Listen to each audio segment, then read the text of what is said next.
Hello friends.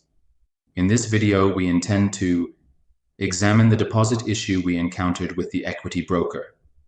We deposited $32 on February 3rd, and after 10 days, this amount has not yet been added to our account. Also, whenever we try to contact the Equiti Broker support, we never receive a complete response. And this transaction does not reach any conclusion. Additionally, after sending documents such as hashes and chat screenshots, our communication directly ends. You can also share your experience with the Equiti Broker with us. Good luck.